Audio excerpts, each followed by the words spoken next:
Hi, I'm Taryn Grome, editor of PharmaVOICE magazine, on the floor of the 2010 DIA annual meeting, and I'm here with Mollie Shields-Uehling of SAFE-BioPharma Association. Mollie, welcome to the PharmaVOICE Editor's Take video program. We'd like to ask you to talk about what the SAFE-BioPharma industry standard is.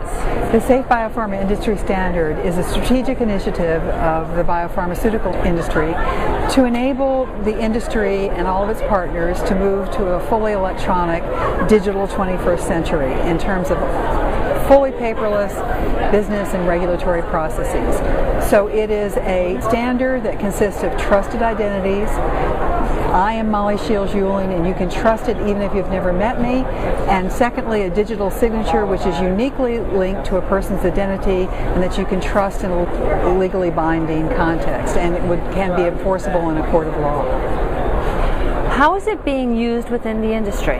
The industry is using it for all kinds of things, primarily electronic lab notebooks, regulatory filings, authentication of external partners into internal sites, contracts, purchasing, and increasingly they are asking their external partners, particularly clinical researchers and clinical research organizations, to obtain SAFE-BioPharma digital identities so that they can do all of their studies and related business processes electronically. And how has adoption been so far?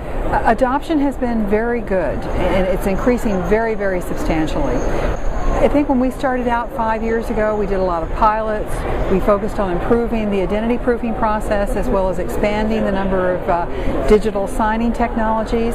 And so what we saw first were members were improving business process efficiency in an internal application like eLab notebooks.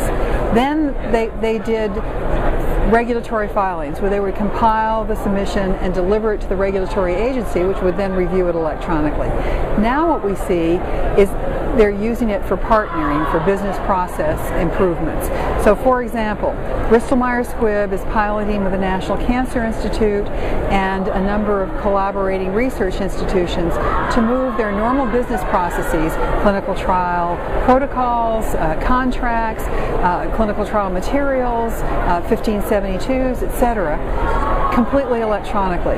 BMS is using SAFE-BioPharma credentials, and the National Cancer Institute is using its federal government, what they call PIV credentials, and then the collaborating research institutions are also using SAFE-BioPharma credentials.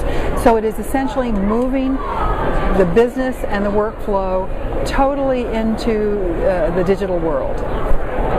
That's terrific. Thank you so much for sharing your insights.